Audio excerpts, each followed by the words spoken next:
Sveiki, mėlyjei, nematytas seniai mano pokalbiuose, mano kaimynas ir artimas pažįstamas draugas Aleksandras Nemunaitis, nes pasirodo, kad Vilniaus miestas jau turi naują valdovą.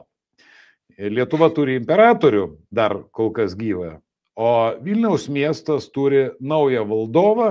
Ir tai juo gali būti vardintas Haner savininkas, dabar mano nuomonė didžiausio korupcinio projekto vykdytojas, statytojas Arvydas Avulis, kuris jau akivaizdžiai pradėjo sudarinėti kaip sovietiniais KGB laikais juoduosius sąrašus. Bet čia šis pokalbis bus inspiruotas jo pasisakymų vienoje iš Delfio laidų. Tik tiek noriu priminti, Aleksandrai, kad tai nėra šiaip spontaniška mintis, nes pats Avulis, aš tai pasakyčiau, tai yra tęstinis jo veiksmas. Nes pirmas atsargus be pavardžių grasinimas buvo išsakytas prieš porą mėnesių. Kiek čia kainavo? Tai aš vieną skaičių tikrai žinau. Kai jūs gal žinote, prieš kelis metus šitas projektas buvo sustabdytas. Buvo sustabdytas dėl nesažiningų politikų veiklos.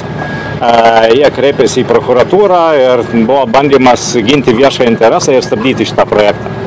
Tada 1,5 metų truko teismai, tiesiog bylinėjimasis teismuose.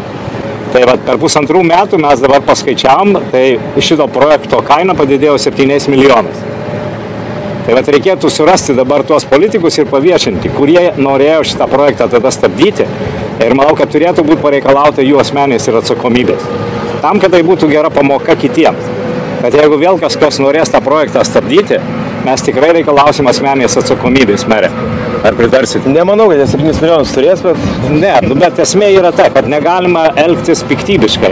Negalima stabdyti visuomenė reikalingo projekto statybos vien dėl kažkokių politinių ambicijų. Ir jeigu bus bandymai dar kartą tą padaryti, aš tikrai pats susiimsiu tuo, kad žmonės, kurie stabdo tokius projektus, jie atsakytų už tuos veiksmus ir atsakytų už nuostolius ir žalą, kurie patiria valstybė.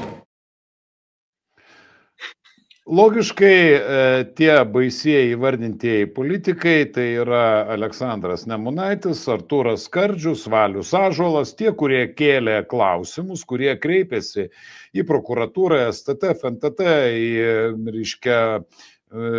viešųjų pirkimų tarnybą.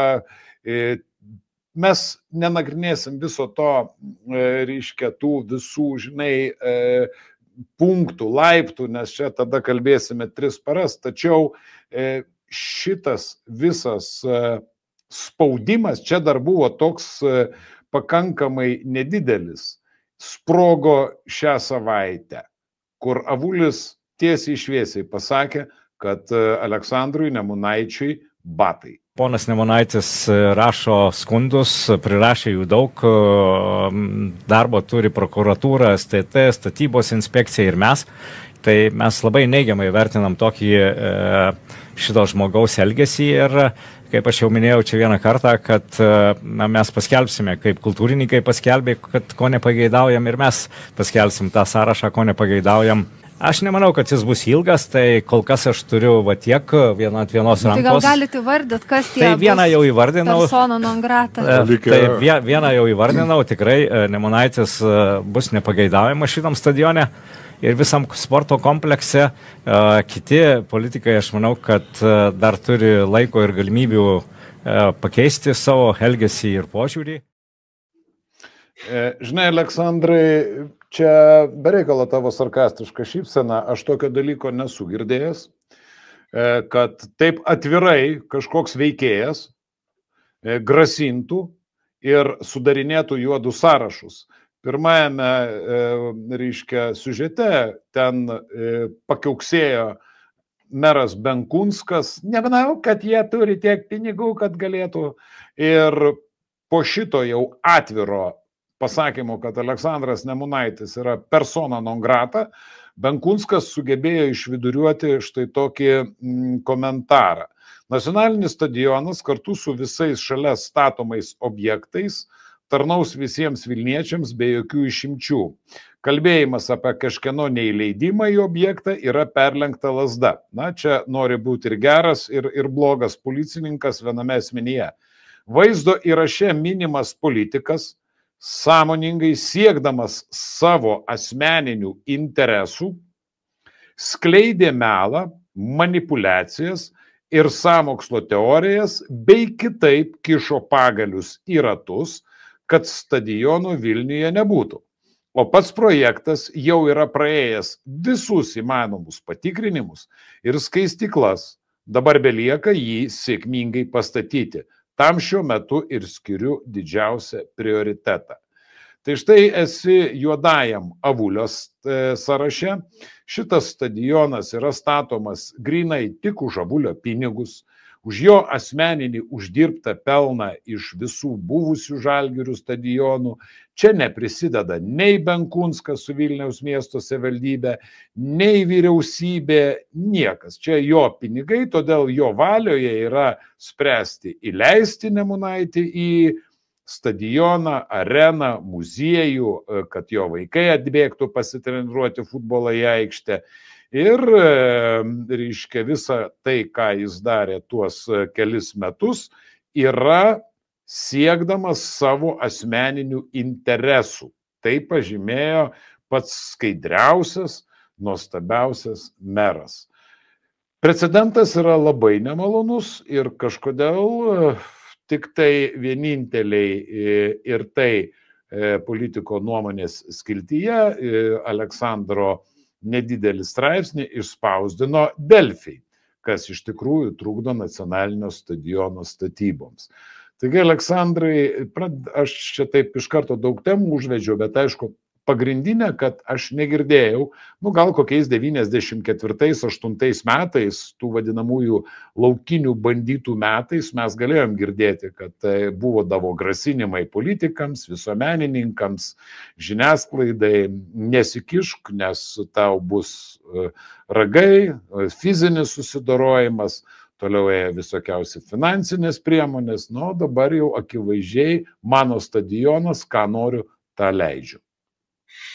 Jis matai, maždaug, kad ir šiaip žmogus buvo pripratęs per daug metų, per 30-35 tuos metus, jis buvo pripratęs, kad turi jau tikrai statusą, politikai Lietuvoje nėra brangus, matomai įmanoma buvo sustart anksčiau, žmogus tiesiog priprato, kad galima va taip, kad kažkas jam ateina pabučiuoti žiedo, žinai, kaip carui. O čia kažkas atsirado ir jis, nežinau, iš kur Benkunskas iškėsė, koks pas mane gali būti asmeninis interesas, man nieks už tai nemoka. Tas atlyginimas tarybos nario, aš tiem, kas nežinau, tai yra 760 eurų aš gaunu, tai čia turbūt nėra tie pinigai. Ir vėlgi, jeigu aš juos ir gaunu, tai aš ir ginu viešą interesą. Persistengė Avulis, iš tikrųjų turbūt tas įtakojo, kad jis gavo tą statusą įtakingiausio verslininko, jis yra vienas turtingiausių žmonių Lietuvoje, tai viskas tas kartu sudėjus, jis nesupranta, kaip gali atsirasti kažkas, kas prieštarauja jo sprendimams, nors tai yra iš tikrųjų labai keista. Aš primenu situaciją, tu pasakei taip su sarkazmu, kad čia neva Avulis už savo pinigus, ne.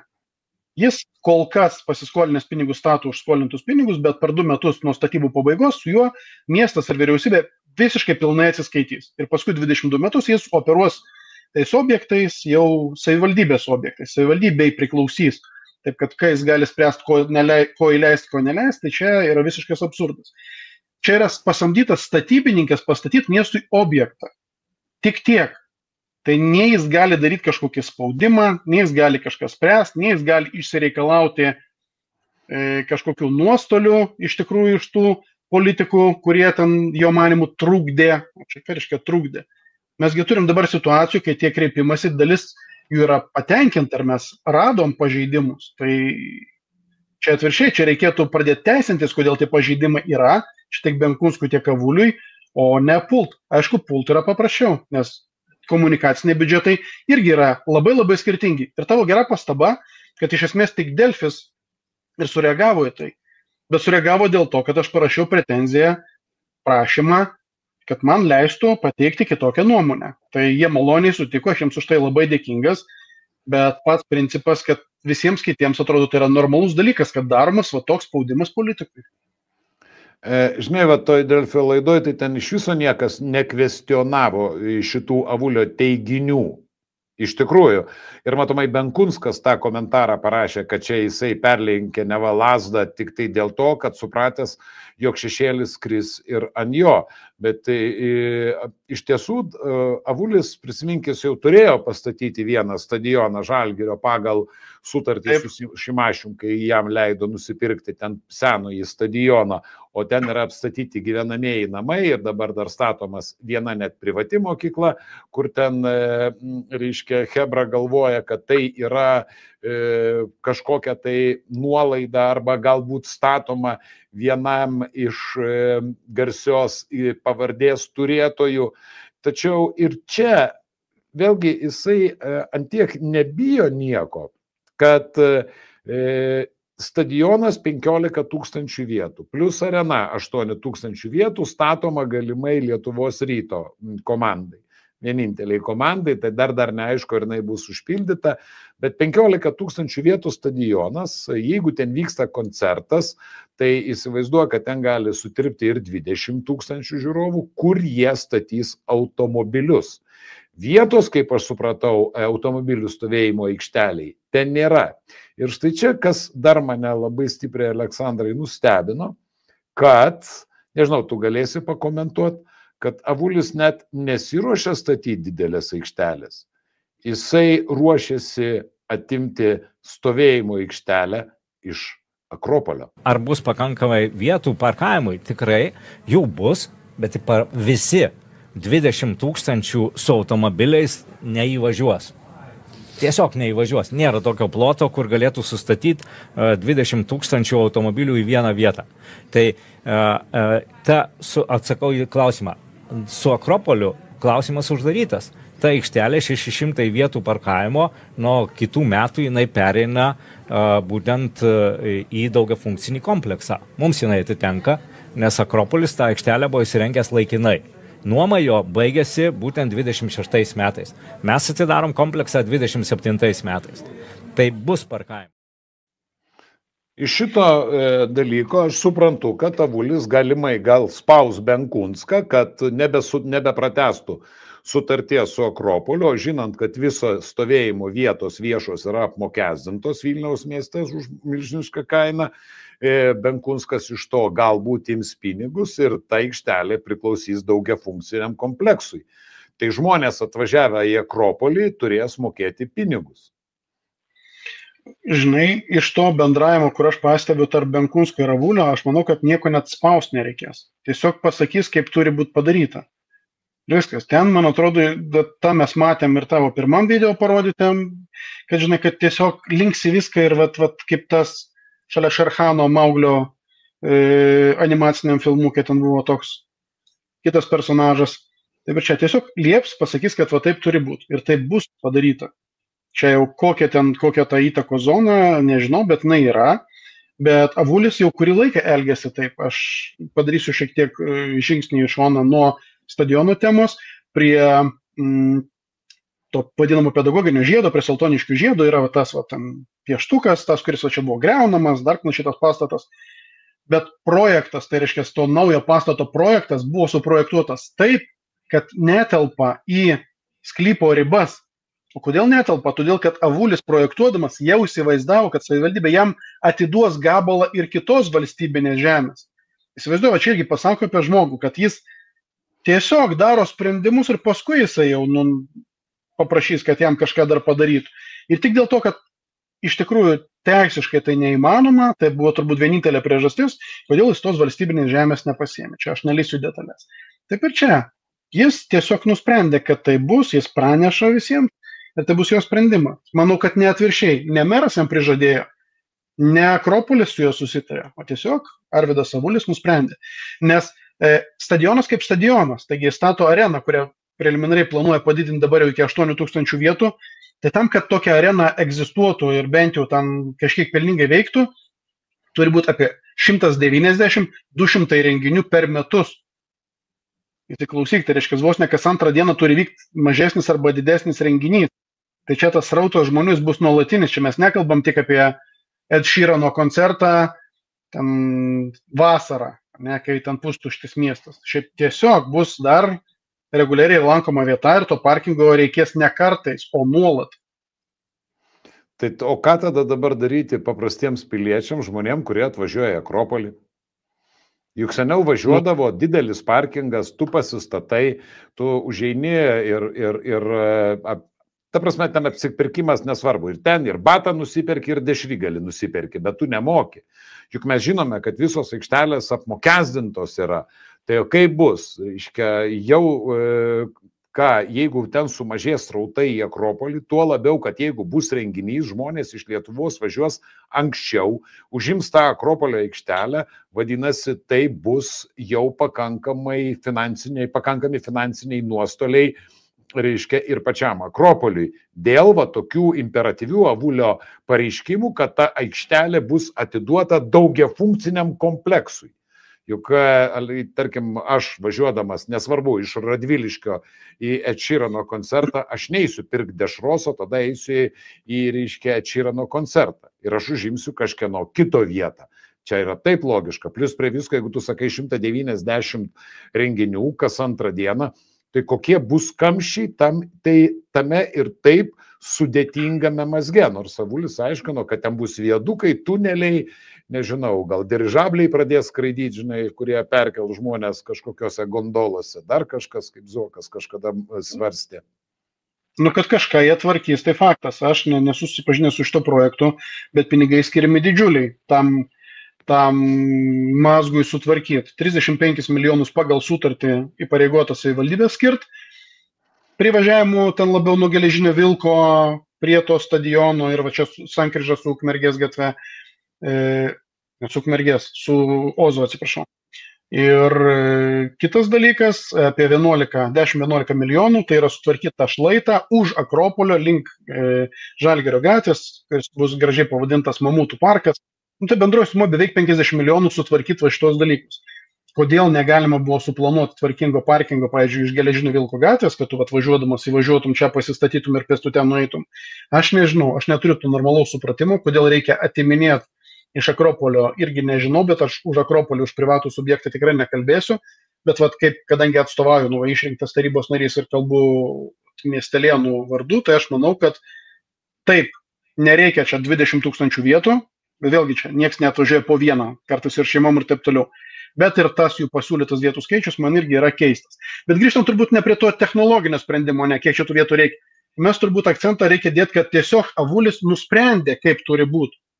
Ne miestas nusprendė, o Avulis nusprendė. Va čia turbūt reikia kalbėti, va tai nuo ko tu pradėjai, kad panašu, kad miestas turi naują šeimininką. Tik va dabar per tuos kelis epizodus mes pamatėm, kad tam žmogui iš tikrųjų karūna jau tiesiog yra uždėta. Arba jis pats užsidėjo. Man tik tai keista, jeigu tu ne pirmus metus politikoje.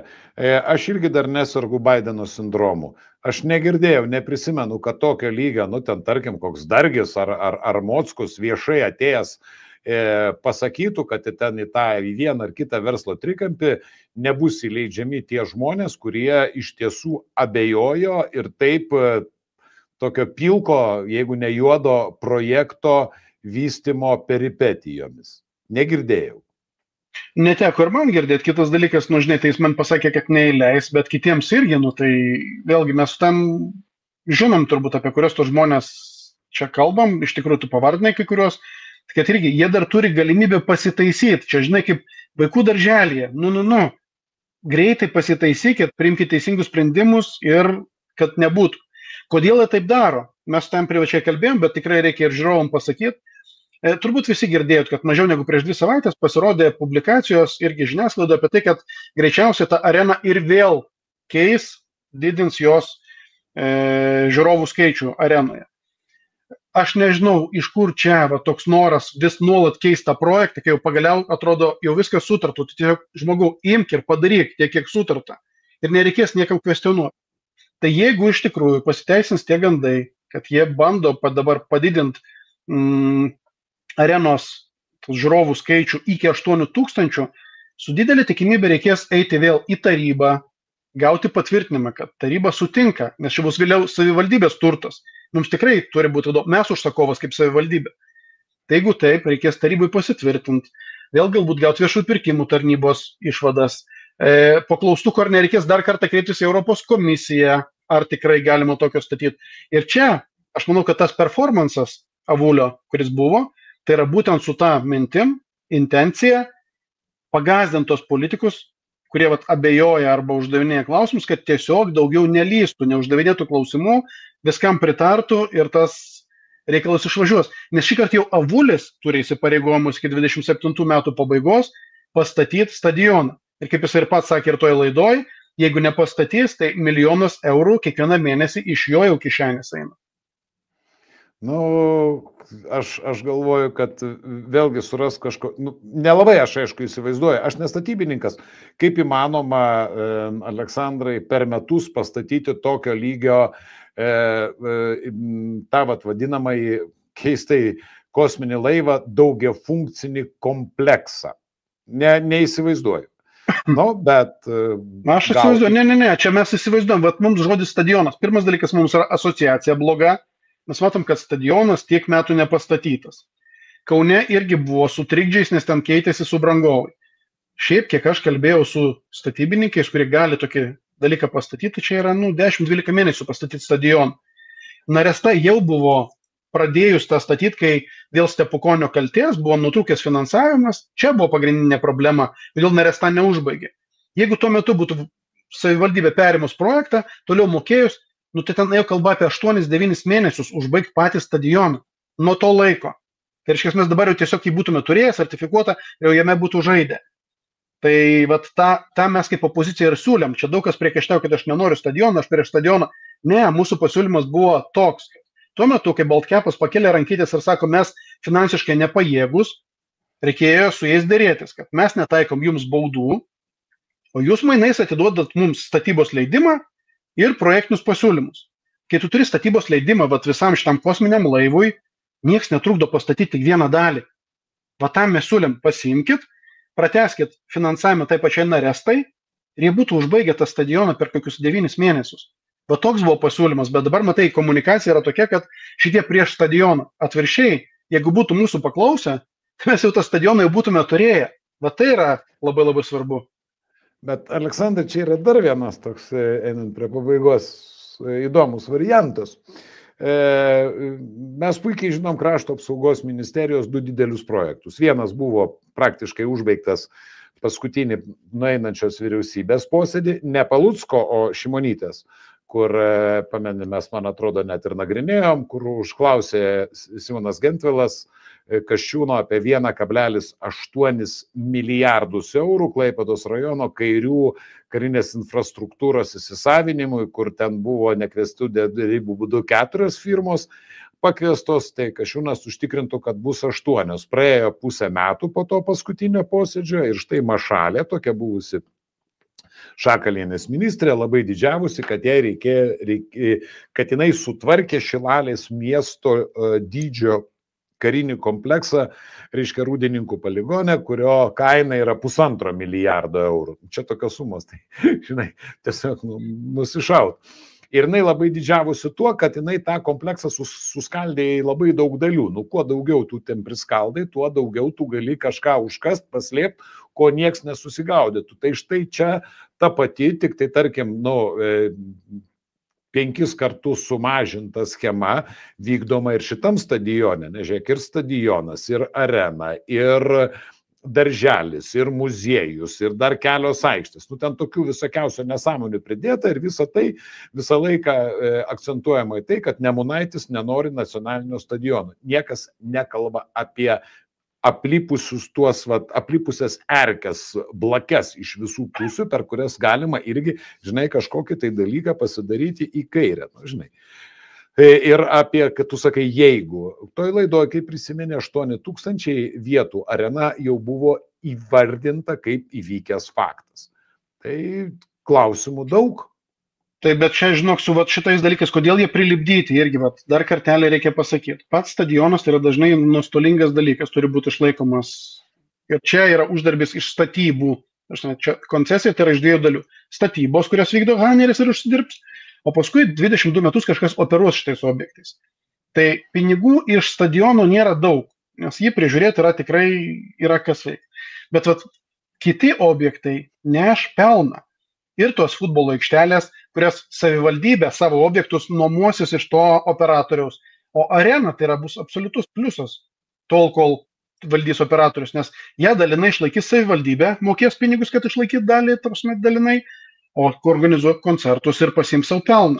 Tai dėl to yra toks noras turėti tos komercinius objektus, lygiai grečiai, kad tiesiog tu turėtum iš ko uždirbti pinigus. Bet tu paminėjai tą Rūdninkų poligoną, nežinau, tyčia ar netyčia, bet šitoje vietoje labai svarbu, aš atkreipsiu dėmesį, Haneris nebuvo pakviestas į šitą tenderį, į galimybę dirbti prie Rūdninkų poligono. Ar žinai kodėl? Ne.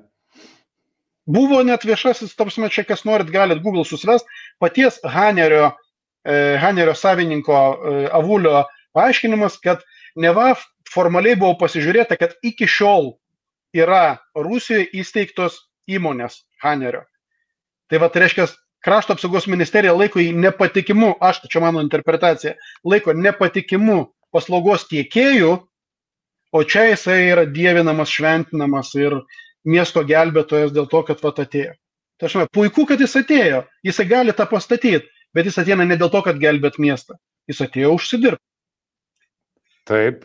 Ir čia jau yra dviveidiškumas, nes jis visur sako, kad aš ateinu čia iš moralinių sumetimų. Beje, Haneris, aš nežinau, ar buvo pakviestas, pavyzdžiui, vykdyti Rheinmetallio gamyklos projektą, kurį dabar statys už 141 milijoną eurų Panevėžio statybos trestas. Tai prie tokių, reiškia, krašto svarbai, krašto nacionaliniam saugumui svarbių projektų, kaip suprantu, Avulis yra neprileidžiamas, todėl galbūt jam čia yra vienintelis išsigelbimas uždirbti milžiniškus pinigus, net nežiūrint į visas tos klausimus, kuriuos mes kėlėme, paskutinis variantas. Šiaip apmaudu, Aleksandrai, labai daug buvo pažeidimų, o vis tiek jisai eina ir todėl jisai jam uždėjo Benkunskas su Bužinsku karūną, o tą karūną jisai dar su supermoment klijais prisiklijavo, kad jos niekas nenuimtų.